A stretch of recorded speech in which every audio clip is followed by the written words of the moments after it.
The guns may be falling silent, but the toughest questions are still hanging in the air. After months of conflict, Washington and Tehran say that they have reached a breakthrough agreement to end the war.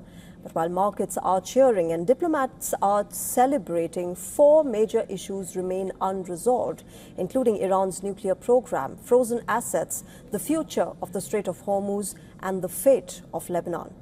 Remember, after nearly 4 months of missile strikes, naval blockades and fears of a wider regional war, the US and Iran say that they have finally reached a breakthrough. A memorandum of understanding has been finalized and is expected to be formally signed in Geneva later this week. The agreement would extend the ceasefire, reopen the Strait of Hormuz, and pave the way for broader negotiations. In the latest post on his Truth Social network, Donald Trump said that this deal will bring peace and security and added that the opening of the Hormuz Strait will be done after the signing of the deal, apparently contradicting an earlier statement that the crucial waterway would open immediately. However, he made no mention of Lebanon in his post. Now, while the global markets have already responded positively, Pakistan's Prime Minister called it a historic milestone. In fact, in a theatrical moment inside the parliament, he said this by banging the table.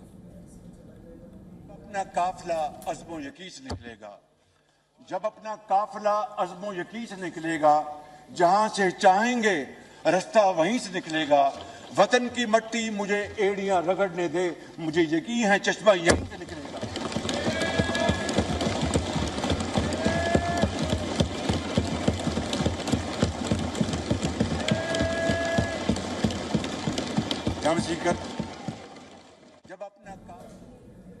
Now, the first and the biggest question is Iran's nuclear program. The proposed agreement creates a 60-day window for the negotiations, but key details remain unclear at the moment. Will Iran be allowed to continue uranium enrichment? Will Tehran accept the new restrictions? And can Washington secure the guarantees that Iran never develops a nuclear weapon? These answers have not yet emerged. The second issue is that of frozen Iranian assets. Tehran insists that billions of dollars held overseas must be released before any long-term agreement happens. Iranian officials have, in fact, publicly linked sanctions relief and access to frozen funds to future negotiations. Washington, however, has not confirmed any such commitment yet. And the third issue is the Strait of Hormuz. Both sides say that the vital shipping route will reopen after the agreement is signed. Exactly how that arrangement would work remains uncertain. And for the global economy, that is a crucial question. Meanwhile, American Vice President J.D. Vance has said that the U.S. expects Iran will not charge toll on shipping through the Hormuz, and that issue would be discussed as part of the new peace deal. However, Iran's foreign ministry has said that the country would charge maritime service fees on ships transiting the Strait of Hormuz rather than imposing tolls under a framework deal with the U.S. Then there's the Lebanon issue. Iran says that the agreement includes a ceasefire on all fronts, including Lebanon. But Israel is not a signatory to this deal.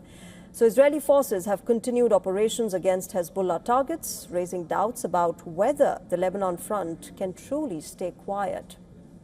Diplomacy has achieved what missiles could not, a pause in fighting, at least for now.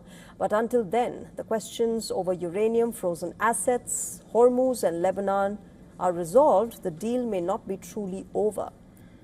As per reports, the deal was in jeopardy after Israel launched an airstrike in the southern suburbs of Beirut earlier on Sunday, as Iran prepared a retaliatory strike. Trump, in fact, even publicly rebuked the Israeli Prime Minister Benjamin Netanyahu after those strikes, and Vice President Vance revealed in a recent interview with Fox News that after the Israelis struck Beirut, US was very worried. He also added that America had a lot of evidence that the Iranians were going to launch a number of missiles at the Israelis.